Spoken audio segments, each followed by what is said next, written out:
Welcome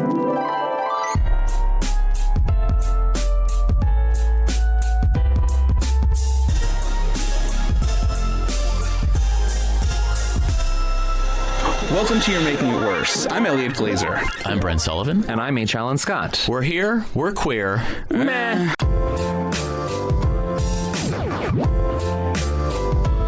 Textual healing. Okay, so home improvement chain Lowe's is scaling back its diversity, equity, and inclusion policies, joining the ranks of several other Fortune 500 companies recently that have altered their programs since the United States Supreme Court programs. Since the U.S. Supreme Court outlawed affirmative action in college admissions, and or after facing a conservative backlash. Alan, did you rewrite my intro for me? No, I did not. Okay. I was like, I don't think I wrote it that eloquently. No. Well, thank you. Maybe I just copied and pasted it. You blame me for sounding good. Well, that's what I'm saying. That was the compliment. All right. So in an internal memo shared by Lowe's with the Associated Press, its executive leadership said the retailer began reviewing its programs following the court's July 2023 ruling and outlawing affirmative action. And the company recently decided to continue its resource groups, which were for, quote, individual groups representing diverse sections of our associate population, into one umbrella organization. The retailer also will no longer participate in an annual survey by the Human Rights Campaign that measures workplace inclusion for LGBTQ+U employees, and will also stop sponsoring and participating in events such as festivals and parades that are outside of its business areas. So, long story short, there's actually two factors at play here. First, Lowe says it's reevaluating its DEI programs after the Supreme Court decision in 2023. But secondly, the success of fringe right-wing attacks on social media are having a withering effect on, in particular, large companies that have really conservative-leaning clients or customer bases. The article quotes a guy named Robbie Starbuck, who I think we've talked about on the podcast before because his name is ridiculous. He has a quote-unquote sizable Twitter following, whatever that means. And he's gone after companies like Tractor Supply, Jack Daniels, and John Deere, companies with conservative customer bases, in an attempt to water down their diversity programs. But there was another social media tactic, not linked to Starbucks per se, that featured an image of Lowe's CEO, Marvin Ellison, with a made-up quote from someone saying that Lowe's customers should just give up. If they don't support the company's values, they should shop at Home Depot. And I bring this up because it's particularly dog whistly, because Marvin Ellison, who is the CEO of Lowe's, is black and he's kind of effete looking. And so this picture of this black CEO saying, if you don't like our values, shop at Home Depot, which is a made-up quote, is clearly trying to trigger racists and homophobes. I'm not saying Marvin Ellison is gay, but he looks like, the standard Fortune 500 CEO. Yeah. He's kind of faggy, and so... The suit's too tailored. Yeah, no, but it's true. Anyway, it's certainly dark times. As we've talked about many times on the podcast, I feel like the right has kind of clawed back a lot of space online. And this is one example of that, in my opinion. It is an interesting dance, I think, that we're at in terms of the queer rights movement in general, that there is this sort of like, at one time, the Human Rights Campaign survey and a lot of these other sort of like focus groups surveys were valuable to marginalized communities. And I'm not just talking about queer, I'm talking about lots of other different groups that do similar things that Human Rights Campaign does. And they're very valuable, and they were particularly in the 90s and the aughts. And yes, things have changed in a good direction, but they're not perfect, of course. But we do live in a landscape now where it is commonplace, certain things. There are laws on the books that protect certain groups now that didn't necessarily happen in 30 years ago at this point. And so the conversation of whether some of these things are necessary, I think is, I think they're necessary, but I think how we look at workplace safety and just sort of, employee safety in terms of marginalized communities should go to unions and unionization, and have these employees have unions that support them. They deserve, human rights campaign should be working with the unions, not the corporate companies necessarily, to be able to make sure that those workers are protected, those workers have a salary that is equal and that is good for everyone, there's not just one group being protected or being pointed out for protection. It's the unions, and unions often do that. And you're looking at Starbucks, looking at other companies that are trying to go into the union direction, and these companies don't want them to obviously unionize because it hurts them. They have to pay more in health insurance and other different things. But yet, go ahead. Yeah, I was going to throw out, I do remember at the University of Michigan, which is obviously a school where a lot of union discussions took place. There was, in particular, a couple union leaders would come into the classrooms. This is back in, 2004. And while you might not necessarily associate union membership with being socially progressive necessarily, but the leadership was always very progressive, very inclusive. And because, the U of M students would hammer them on that.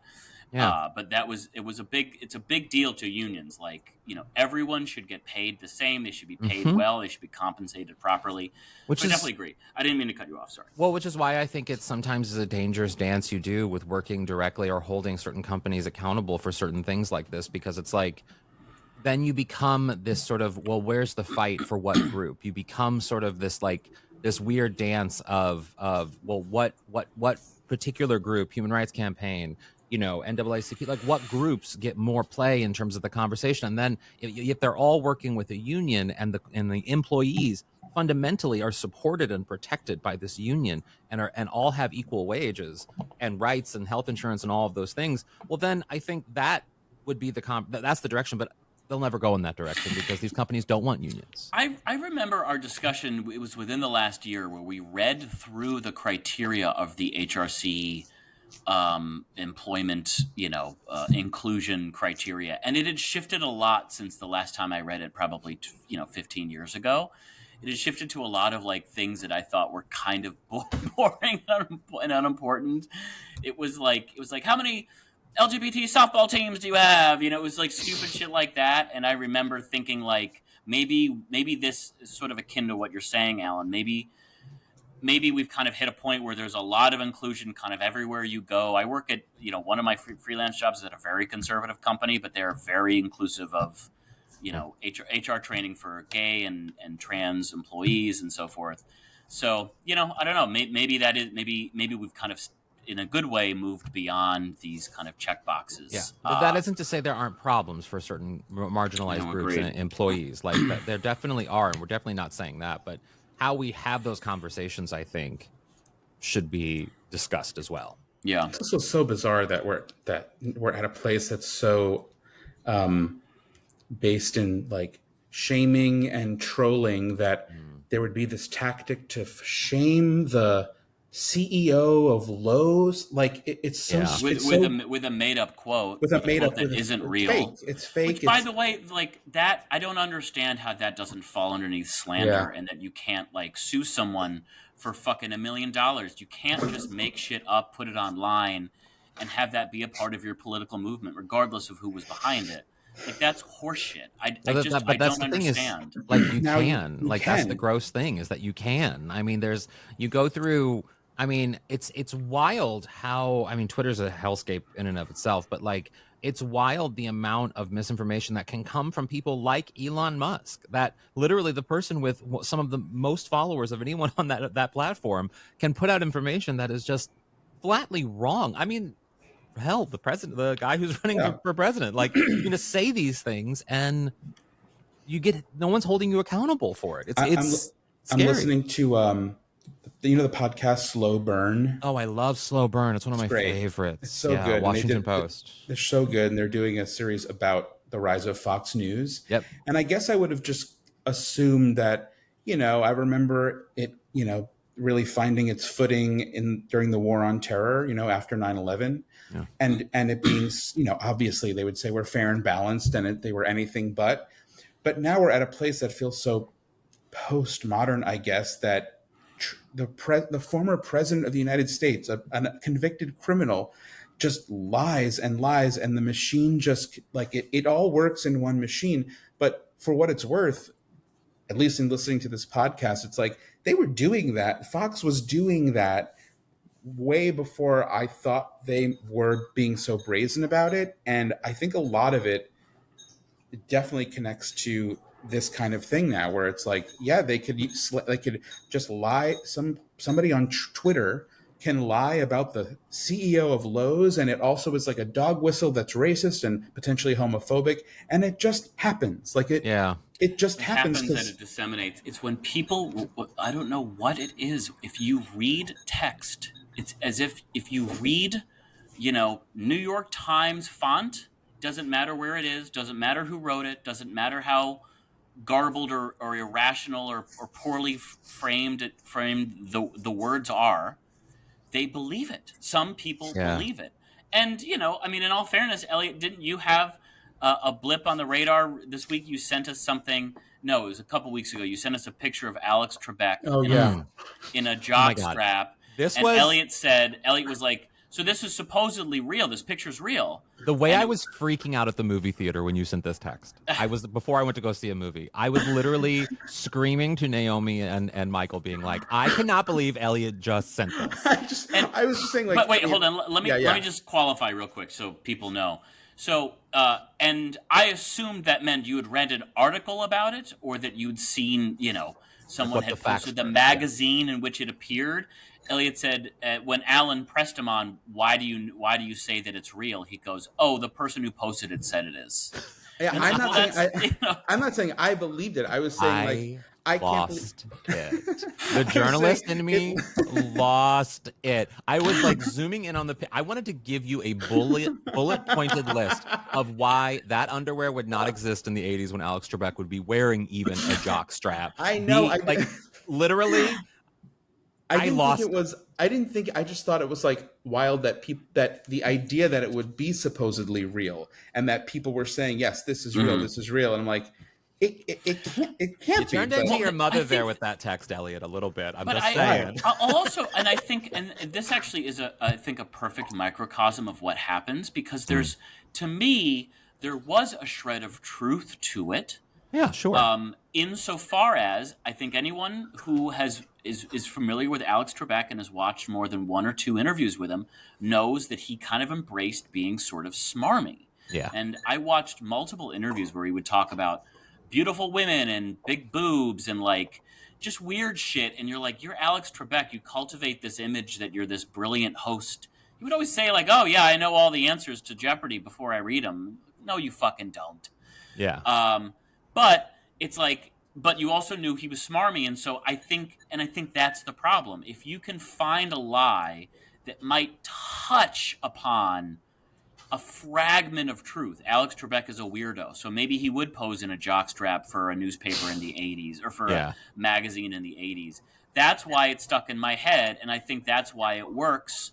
Well, even simply, even scale down. I mean, yeah, I agree. But even more simply, how many times do people send crazy things about both Harris and Trump to whatever groups that their politics align with and say, can you believe this? And it's some crazy article that obviously is wrong and false information, but yet the people receiving it, I'm not going to say they're not smart, but they don't have the reaction that I have in terms of where's the facts? Where are you seeing that this is real? And the follow through, because then it just becomes believed information. And then that person takes that information to the ballot box. And it just, and the domino effect of it is it's happening nonstop because there are which is why, going back to what you were saying about Fox News, Eliot, I've always thought that like something like a Fox News, MSNBC, even though I do love a Rachel Maddow, I don't think those channels should exist. I don't think we should have. They're not helping partisan anything on either side. I mean, and you can argue that sure, CNN is whatever, like partisan, or like New York Times is partisan. No, they fucking aren't. They're journalists. They're journalists doing good work. You have lots of different places to get journalism, but you don't need partisan journalism. You don't need journalism that speaks to your politics so that you live within a vacuum of only people saying things that you like. That is very bad. Like that's a very bad way to live. I've said this before on the podcast before, and I'll say it again. There was an interview many months ago, earlier in this year, about a guy a social scientist who studies what Americans are afraid of from a global sense. It could be, poisons. It could be murder. It could be geopolitical. It could be anything. And it was a great interview. Look it up. That said, maybe it was the LA Times. I can't remember now. That said, they conclude the interview by asking him, "What are you, a researcher of fears, most afraid of?" And his answer was algorithmically derived rabbit holes where you can't get out. You are only fed the things you believe, or at one point checked off a box or two, and therefore, for the rest of the time that you use these platforms, you will be reading or receiving this information. That is his number one fear. And it's happening on Twitter. It's happening right now. But like, that is the reason that January 6th essentially happened. It was like from Facebook to the Capitol. I mean, that's the way that I see it. I would argue, well, no. I mean, yes, I do think that was part of it, but I would also argue that there were lots of different people who were fueling that. Whereas I think the problem with, I think what Brent's saying is that, like, if you just have this vacuum of information that only becomes sort of the algorithm and the information that's pushed to you based on sort of cited people putting content out to the world for you to like literally foreign actors. There's a reason why certain things on social media go viral or the comments go crazy. And it's because there are the bots in Russia, in Iran, in these different countries that they hire these people to then comment inflammatory things to then create us to fight about it. And it becomes, and then of course when you fight about it, when you lean into or you watch something that you're angry about for so long, that's what gets suggested to you, and then that becomes your vacuum, and it's just so dangerous. And it's and then when you have people who are fueling it, like certain either politicians or people who Elon Musk, who are saying Fox News, but also MSNBC. I'm not even just going to let them off the hook too, because they're at fault for this as well. That it's like, if you're only within that vacuum, well, then where are you getting? You should hear lots of different points, you know? Yeah. Yep. You heard it here first. Delete your social media profiles. Or just look at kittens like me. Kittens and little memes. Little memes.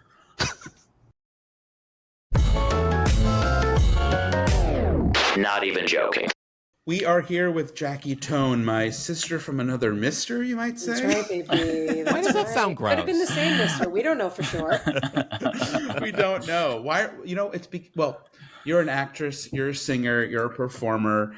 You're currently thriving on the hit show Nobody Wants This on Netflix. Yes. I was like, do I say something here? Yeah, just say yes. It's true. Guilty. You just got a second season. That's a big deal. Yeah, it's a big deal. Guys, it's crazy. First of all, the people at home better know.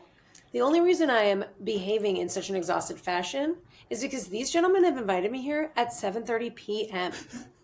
That is... I am a golden girl, baby. 7:30. I had to put mascara. I thought you wanted 7:30. Do the people know? Oh, I wanted 10 a.m.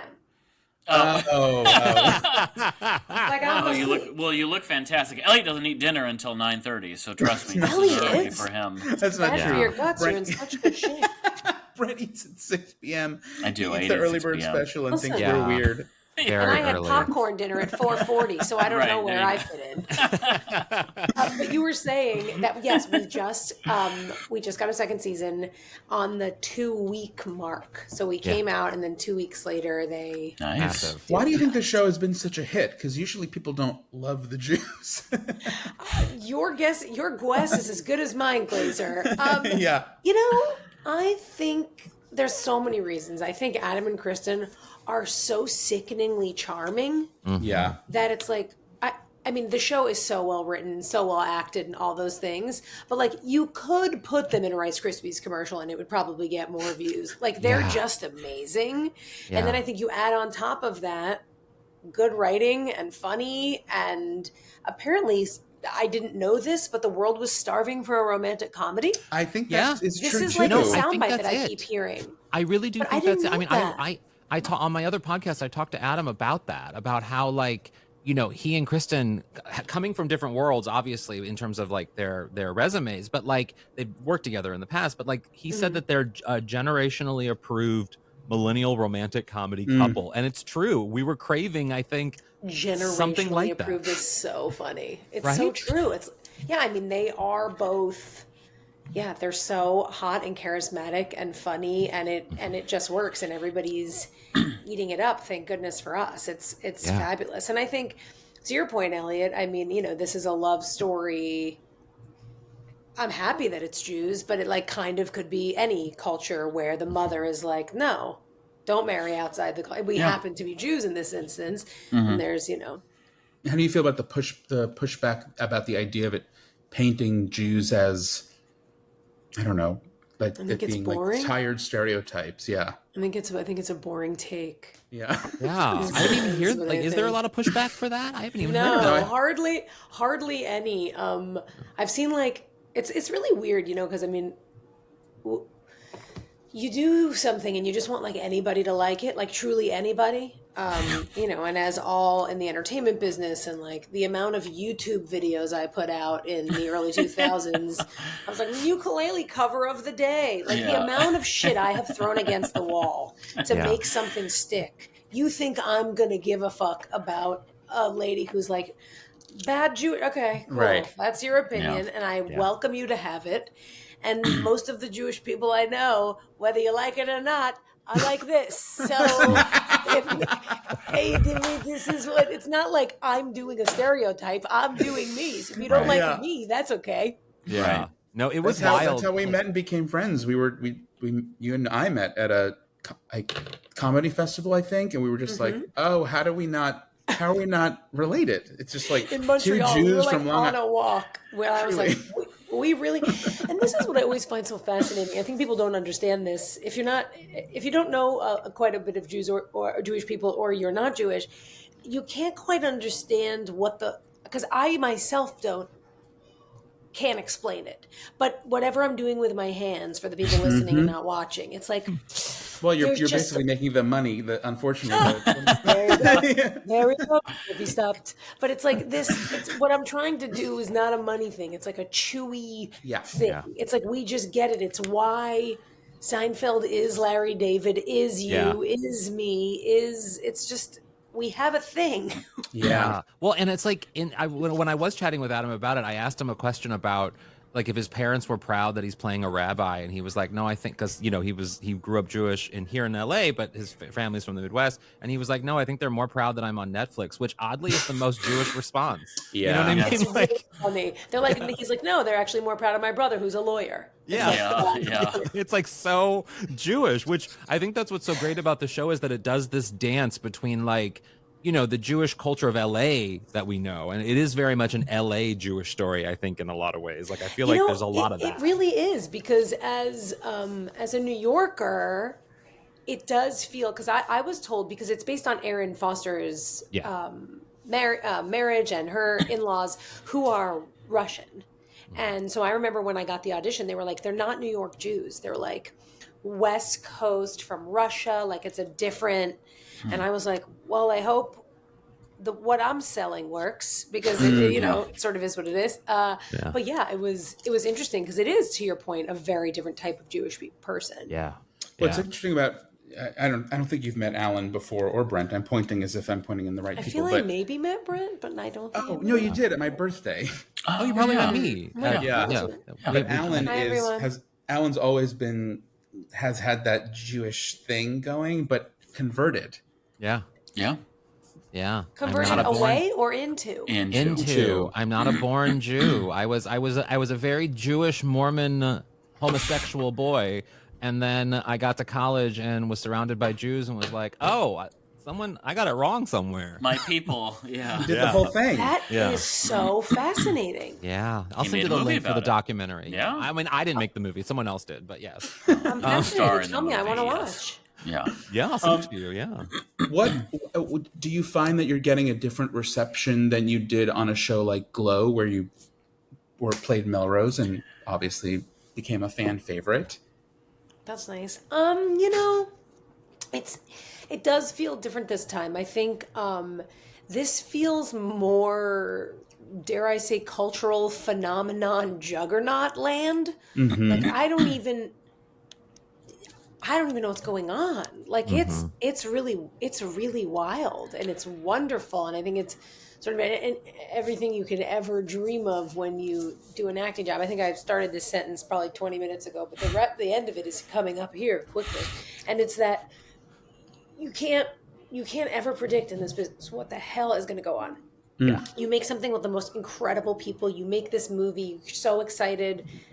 It just doesn't come out, or it comes out and nobody goes and sees it, or you do a pilot, it's the best pilot you've ever heard, you're in it with Judd Hirsch and Daniel Stern and this one and that one, and it's going to be, you already have a time slot, doesn't get picked up.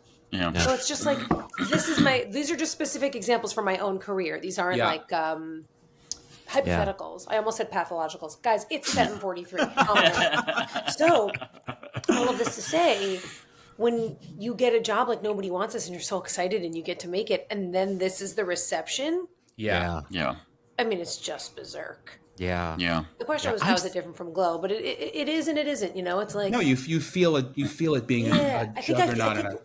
I think we're all feeling the size of this one. Like it's number one in 35 countries. Wow, which is crazy. One of which I believe, if I'm not misquoting, is Lebanon. Oh wow. Huh. Yeah. That's one is interesting. Brazil. It cracked the top 10 in India. Where is it in Estonia? No one knows. Give it a quick Google. Well, I would like to know.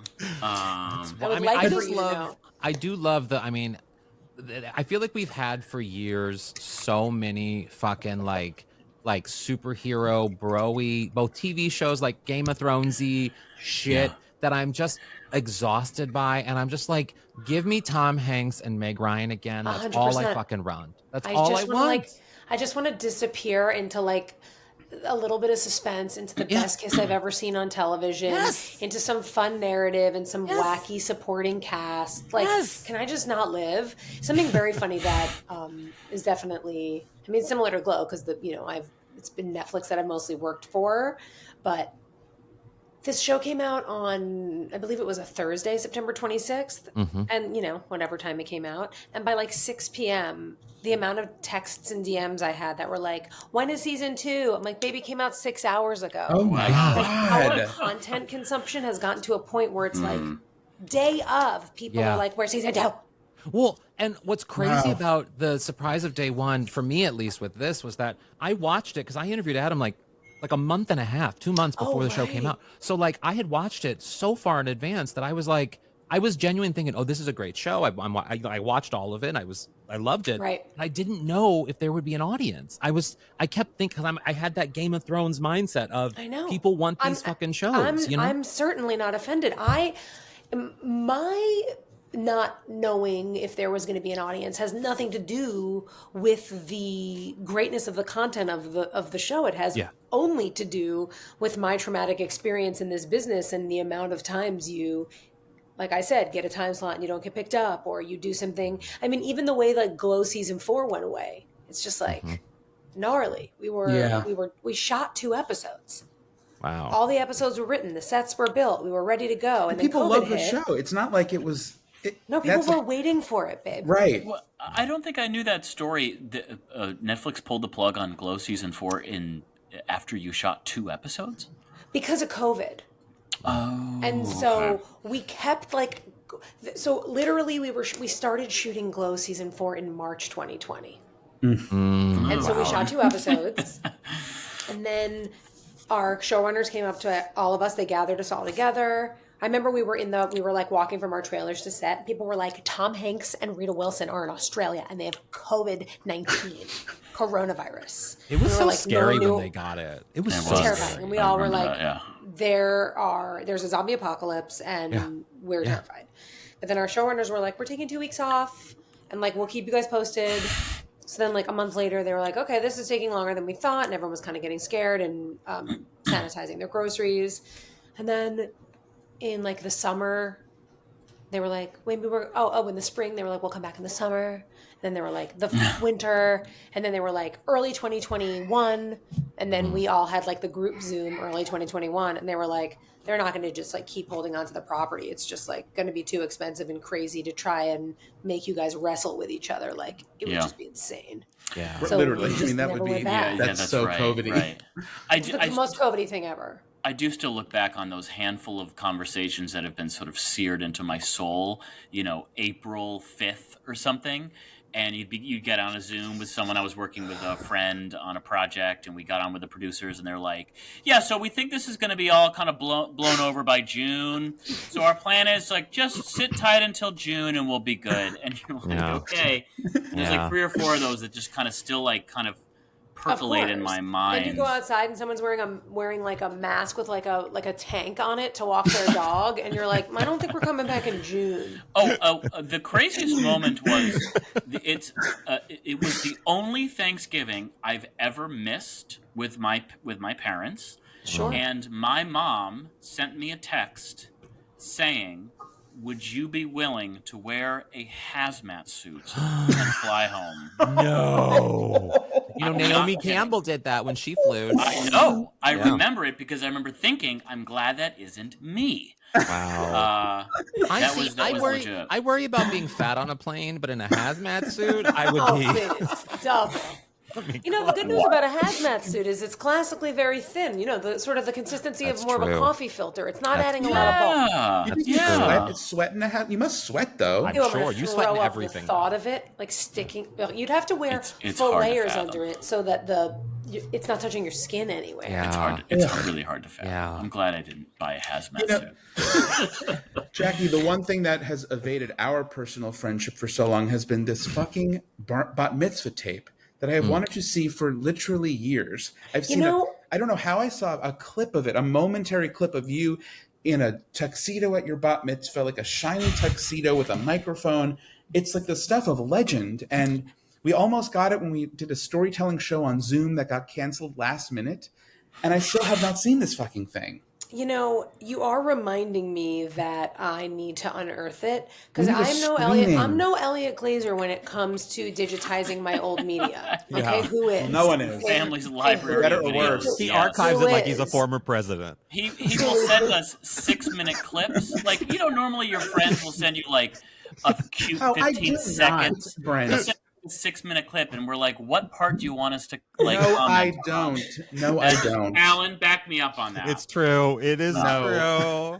It's wild. It's so cute. And honestly, of course, it's very adorable, and we love the clips. We love it. Still, like, I don't know. I don't watch my own nephew for 6 minutes. I can't wait to go to the library someday and see it in years to come. I wish that I had the attention span to sit there and edit my stuff into 6-minute clips. I mean, I've been thinking about. I know a lot of people are hiring.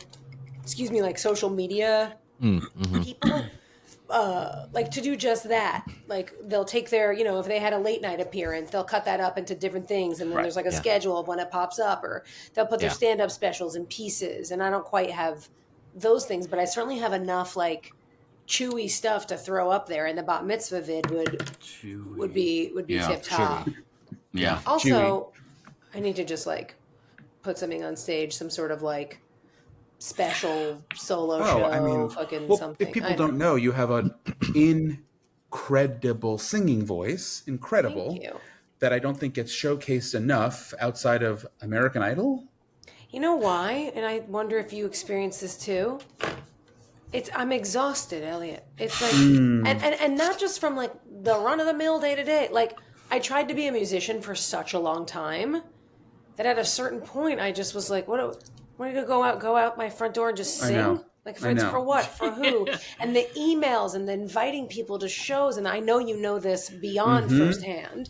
And it's just, it got to a place where like instead of it being this thing that was like a release and a joy, it became like another, without being too dramatic, but like I added it to the list of my failed careers. I was like, not deep fail, but like it wasn't thriving. I wasn't making a living.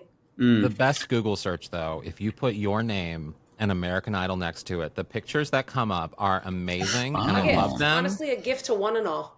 Pause to hear Brent clicking on the keyboard. This is my impression of Eliot and Alan when I type. Oh, it's too loud! It's too loud! Oh my God. He's not discreet. Tell us about your American Idol experience. What was it like? It's an interesting one. I mean, it was kind of incredible and wonderful, and so I was as like an indie singer-songwriter, and I was making albums and doing my thing and touring and playing guitar and doing all the things. And I was 28, and that's the oldest you could be to be on American Idol. And I was like, Wow. I may as well get my walker. It's my last shot. I'm gonna die soon. I'm Simon Cowell. Better hear me sing before I'm so geriatric I can't even remember my own name. So I fucking go to New Jersey to the whatever center, Izod, somebody's something center. It's Crypto's asshole arena. I don't know what it's called anymore. And I'm in a house dress. Center. I'm in a full house dress. So now, yeah. Babies. Oh, no. Of course, when I tried out for American Idol, I was wearing 2 watches, 2 belts, high tops. So embarrassing. You leotard. What year was it? Too late to be doing any of the things I just listed. I can tell you that for free. 2008 or 9. Okay. Oh, wow. It was 1985. And so I auditioned, and I was like, it's my last chance and everything. My acting career, nothing was happening. And I'd been acting since I was 9 at that point. Wow. I'm 28. So I'm 19 years into the rat race. And I'm like, it's my last shot. And I try out for American Idol. And against all odds, with 118,000 people that tried out that season, wow. They showed, I think, 2 or 3 auditions from New York that year. Wow. And one was mine. And what did you sing? I sang in the New York audition. I sang an original, which they tell you not to do. But I was like, I need to show them that I'm a songwriter and a singer. Yeah. This isn't because I'm proud of my singing voice, but it's like I'm not Kelly Clarkson. I'm not Jennifer Hudson. Yeah. Like I'm doing a thing, you know. Yeah. I sing and write and play. It's different than like someone who's just like, you know, one of those women who are like the best singers on planet Earth. Yeah. Anyway, and so you got passed. You got. Well, yeah, so I sang an original and I sang I'm Yours. They were like, sing something we might know. Oh, by Jason Mraz. Famously by Jason Mraz. Yes. Okay. And then I know, that's a Google search too. No, it's not. Google search. Jason Mraz is always a Google search. I'm Yours by Jason Mraz is like, at this point, it's like baked into the millennial. No, I'm just saying Jason Mraz is a fun Google search. Oh, I see. Oh, of course. Yeah. I thought you were saying, I'll go ahead and out myself. I thought you were saying because I dated him for a long time. Oh, I didn't know that. Elliot, that's the tongue I thought you were biting, and you didn't even know that. I did not know that. Okay, you were probably talking about how horrible the fedora is, and you were just trying to bite that fedora, tongue. But I thought the tongue, the fedora's cute. We dated from like 2001 to 2004. And then all these years later, I go on Idol, and I'm like, they're like, sing a song who's like, that's like an artist that you feel like you relate to. And at that point, there weren't too many women doing the like, this thing. Yeah. So I just sang you are Corinne Bailey Ray. Yeah, that's right. I said I wish. I wish I was. But then I got through in New York. I went to Hollywood Week, and then it was just like sort of wrapped in a bow the whole time until I got eliminated, and they stuck my plane tickets. I mean, they stuck my shuttle, whatever information in an envelope under my door, and no one even said goodbye. Oh, wow. True story. Really? Wow. Yeah. I remember when we became friends, I was like, I remembered that you were on American Idol, and I looked it up, and there was like one of your performances where Simon makes fun of you for wearing leggings, and I'm like, what am I watching? It was really bizarre. I was wearing like those Olivia Newton-John and grease pants with high tops and a little corset, and like, honestly, stand by this outfit. Like, I don't look at it and think like, huh? I'm it's like, very that's American. fine. What was it called? American Apparel. American Apparel. He has nothing to write home about. And he was like, "What do you wear?" I'm like, "What?" By the way, I don't normally cherish people ruining their faces with plastic surgery, but he's one of those guys. He looks like a freak show, and if I saw him, I think I would call him a freak to his face. I hate that guy so much. I'd want to go look at it. I want to see all the He stars. was so he was mean. And you know what's weird is before he was mean, like it's all so produced. Before he was mean, he was like not my biggest champion. Like Paula was beyond. She like went on Leno, and he was like, "Who's your favorite?" She's like, "I'm not allowed to say, but Jackie Tohn." I was like, oh my God, am I about to win That's American sweet. Idol? And then I got promptly eliminated. Yeah. You know, we actually had Jim Barreros on a few weeks ago. He was on the first season, and he said very similar things. And that Paula was the best. Paula still texts him occasionally to say hello. She was an angel of a person. She truly was. So and sweet. It really was such a charmed experience, right up until like I got sent home at a commercial break. Like I got sent home and then there was a commercial break and they like escort you off stage. Someone shuttles you back to your hotel and all of your like exit instructions are slid under your door in an envelope. Wow. You like pack your things and just like drag your prepare wheelie you for bag Hollywood, down I the guess, hallway. you know. What? That prepared you for Hollywood, I guess. Like, True. it's the uncertainty of whatever's going to come next, definitely. And that's another reason with Nobody Wants This. It's like it's been a journey. And I can like sort of laugh at it now, but it's like been a journey. So everything we do in this business, it's always like, oh well, fingers crossed. But the other thing is you don't even look too forward because the devastation from the expectation is too great anyway. Yes. So you're just like, let's see what happens. So you're always just I'm always surprised. Yeah. Yeah. Well, it keeps you present at least, you know? And also, in the This is moment. my specialty, being really grounded. Yes. Present. in real life, you're in a, would you call it an interfaith relationship? I don't even know if I would call it that. I would, but my boyfriend is so Jewy. Yeah, he's very Jewy. He is. And he's such an interesting, history. So his grandma, I should ask him if I can say this. I think I can. His parents, all right, how do I say this? His mom's, you better cut all this out. The poor people just fell asleep. Okay, I figured it out. His mom was raised Jewish, but because his grandpa Joe is Jewish, right? But his grandpa Joe's wife was like off the boat Italian, and she converted for him. So Joe's mom was raised completely Jewish, but her own mom was a convert, but still she was raised completely Jewish. But then when Joe's mom met Joe's dad, she converted to Catholicism. Oh, wow. Just went back. Wow. Why? I mean, Isn't that wild? Yeah, I think just because if you wasn't like, she was with him and she loved him and it was important to him and she was sort of, I mean, I don't want to speak too out of school, so I don't really know the reasons, but now I have a distant cousin who my dad's cousin, there's many, and she converted to Catholicism, moved to France, and had 13 children. Was it because of marriage she converted? No, for fun, I guess. Oh, wow. 13.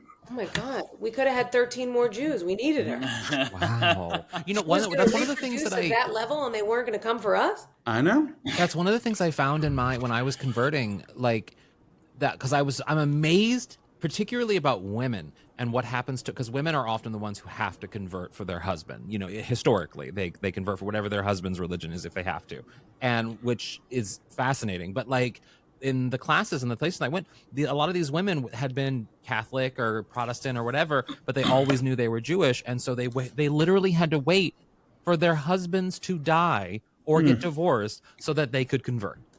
And it's like, and there's a thing that is actually a thing that happens with a lot of people, at least, I mean, within Jewish circles. And that explains a lot of sort of why women convert later in life. Like it's wild. It's fascinating. Also, there is, I mean, if we want to really keep it light, there's been such a historical persecution of Jews that I don't think so. Okay, I apologize. I was speaking out of school there, and I think you might be right. But that people are converting. People were changing their last names and converting and trying to pretend they aren't Jews forever. Yeah. Oh yeah. Well, in Hollywood, I mean, it happened all the time. Studio executives, they would change when they came out here, they would change their last names. What was MGM? Metro Gelbfish Meyer. Yeah. I followed this company on Instagram called Old Jewish Men. Oh yeah. I followed OJ. Yeah. And they have the most amazing merch. I have a T-shirt from them that is from Ralph Lauren. It's the Ralph Lauren insignia, and on top it says Ralph Lipschitz. I love it. Real name. So good. It's so good. There's almost certainly a cease and desist, but oh yes, I'll be there. God, you it's worth it. Oh well, look and at then I was going to say the MGM one says Metro Gelbfish my ear. Oh, I need to get that. Oh, I want they're that incredible. I wear them both all the time. Well, Jackie, this has been a blast, and God, we could talk forever and ever, but alas, everyone's tired. Brent yawned. Look, it's we're late. tired. It's It's late. But thank you it's so much. 8:02. How I Yeah. can say to you guys, this was absolutely my pleasure. Oh, what a treat. Where can people Really, find you truly- online? Where can they come and support on you? Instagram. They, Jackie Tohn. at Jackie Tohn, TOHN. TOHN. And on right. Wikipedia, and Yeah, I would on stay away YouTube. from the. I would stay away from the pedia. You're welcome to. I don't know who's writing things in there. I once tried to change It's my hard to birthday know. to my correct fucking birthday, and Wikipedia said, "I don't think so." yeah. And I was like, "Okay, I guess you know better, pedia." But my it is about God. me. Wow. So funny. Well, thanks for joining us. My pleasure.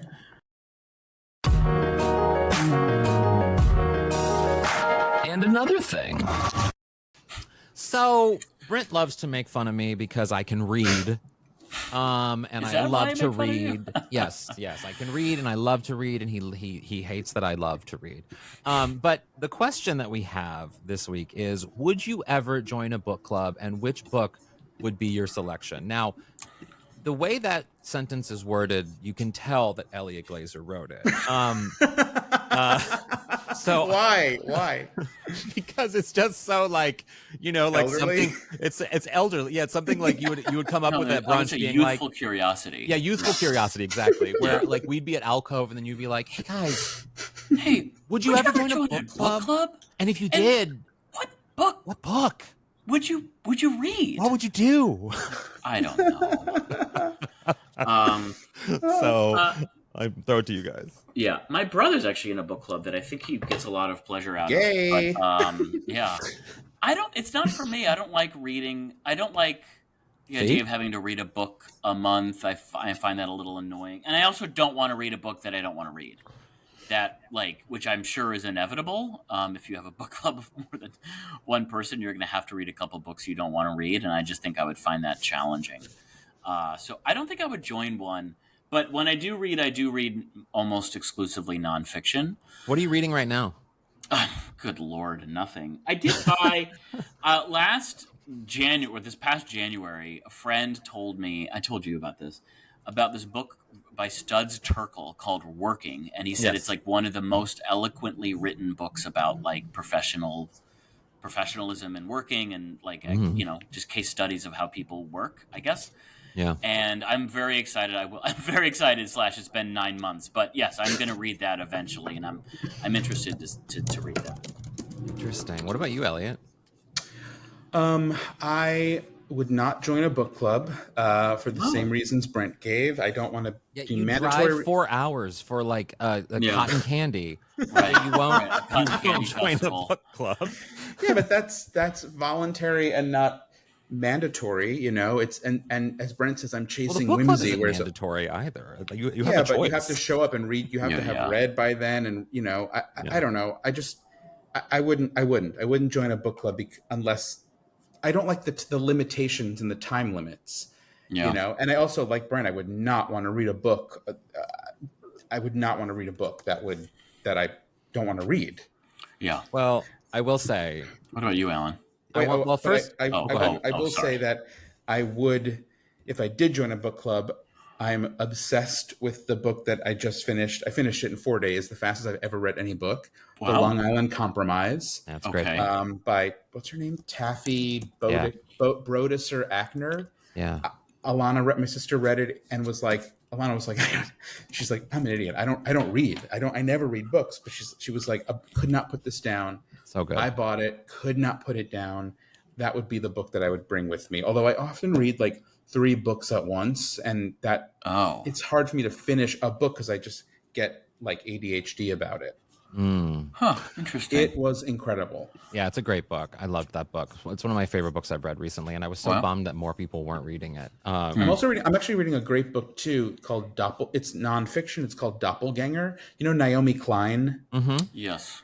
She writes this book about how it's basically tracing like modern tech, the sort of the issues with modern technology and how social media has pushed us into has so quickly pushed into this sort of like hellscape that once like the mixture of like Trump and COVID and like the algorithm all exploded in her being confused with Naomi Wolf. Oh, right. I And how remember hearing Naomi about Wolf this. became Yeah. a lunatic, like conspiracy theorist versus what she used to be, which was like a, full feminist, like Oh, really? literacy darling. Yeah. And now Naomi Klein constantly gets confused with Naomi Wolf. So she's on the receiving end of all of the insanity that goes on in Naomi Wolf's sort of Alex Jones conspiracy theory world that is just, and she receives it because people just think it's her.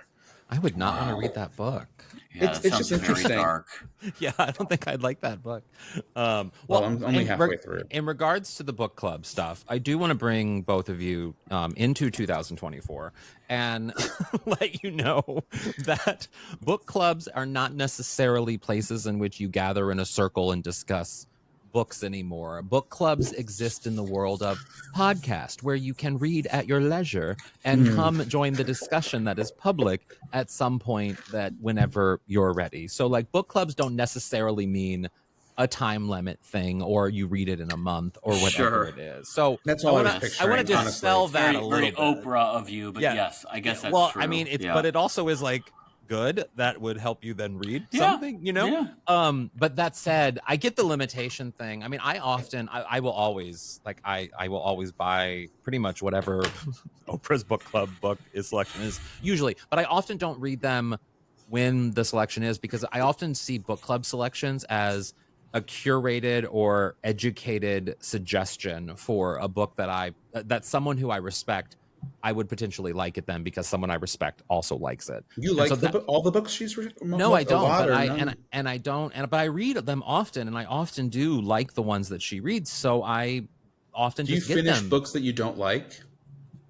Sometimes I will give up on a book because I don't feel like you have to waste time if you're getting to it. Like if it feels like it's not getting anywhere, I don't mind throwing it away. But sometimes if there is a redeeming element of it, I'll keep reading to figure out maybe where this is going. But sometimes, I'll just give up on a book. But I love the idea of a book club because I see book clubs more as suggestions rather than activities in which I'm forced to participate in. It's something in which I can sort of be like, oh, well, they're doing that. I can participate if I want. I can read along with everyone if I want. We can have this social conversation around this book if I so am in thinking that it would be a good idea. But a lot of times it's just me getting good suggestions of books, and I love that. The book I'm reading, I'm actually. Oh, sorry. Go ahead. Please. Go ahead.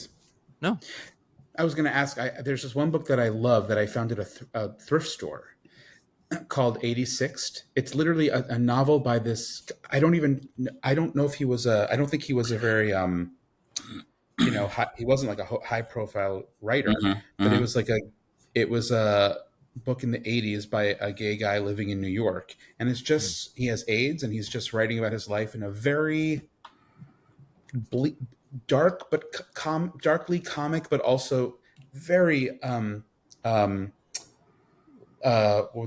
sorry, there's just nothing about it that feels at all emotionally manipulative or hyper emotional. It's just very by the book, very funny, observational, and it's fiction, or it's like pseudo autobiographical, but it was just like a really interesting look into just kind of being a gay guy in that time. I have two book suggestions around that I think, I don't know, I have never heard of that one, but there are two that are like incredible that I think, especially our listeners, if you're interested in that at all, there's one is called obviously Home at the End of the World by Michael Cunningham. It's like an amazing book. I mean, obviously because like he's the Pulitzer Prize winning, like he's a big deal, like he's a big author, but like his book is sort of about, that book is about one gay character, and then but they create this sort of interesting family. Don't watch the movie. The movie's bad, but like the book is incredible. There's another one that one of my favorite nonfiction books ever, Fairyland. It's a memoir about my father, and it was it's a book about this man who memoir about your dad. No, Ellen? That's the title, a memoir of my father, and it's about this girl who gets her mom dies, and they kind of had like hippie parents, and then the dad moves with her to San Francisco, and he comes out, and it's him being gay in San Francisco in the 60s, 70s, and 80s. Oh wow. And sort of what that period was like, and what it was like to be a little girl growing up in this family with this gay dad in that world at that time. And it's just one of the most interesting, fascinating, sweet books I've ever. I think they made a movie about it, but I haven't seen it, and I'm scared of it because I think Adam Lambert's involved in it, and that scares me. That is intense. That is intense.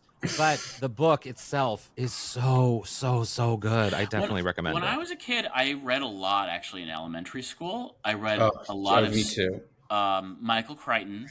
Loved Laura Ingalls Wilder, and I loved the classics. I would always read like Treasure Island. I was obsessed with like everything. Jules Verne, of course. These are like really good books, especially for kids because they're not wildly complex, but they're well written, and they're usually someone usually dies within the first chapter or two, so that's kind of exciting. Gets you kind of moistens Did you read the palate. Boxcar Children? Yes.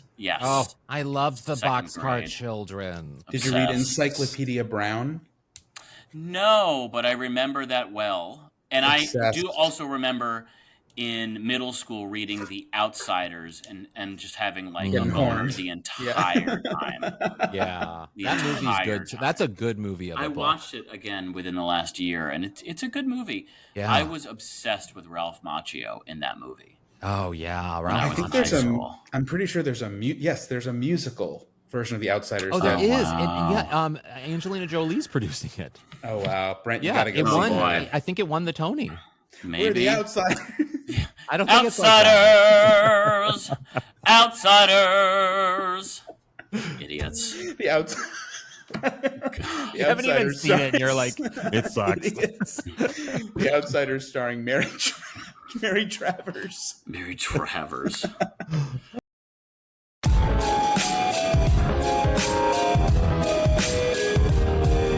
What would your aunt say? Brent, what would your Aunt Ramona say about something she heard on today's show? I didn't listen. Too busy egging Lowe's for having a femme CEO. Brent casually used the words faggy. Yeah, I know. It's almost jarring. Hey, I mean, good Lord. My Aunt Joanne would say, Google. You should let... My Aunt Joanne would say, you should let Jackie Tohn host the podcast from now on. She's so Jewish. Yeah. How about Aunt Anne? Aunt Anne would say, I'm not a part of a book club, but every single year I meet with my girlfriends to talk about People's Sexiest Man Alive. Every single year. It's an annual book club of People magazine. Like 1997. That's her vibe. Yeah, she really is. She really is. She really should be a drag version of your Aunt Anne. I'll do it someday. I'll do it. One of these days. Maybe it's Delta work a little bit. She's not as smart as Delta. Let's be real. Hopefully she ain't listening. She's not. She wouldn't be able to figure it out. Good night and good luck. Good night and good luck.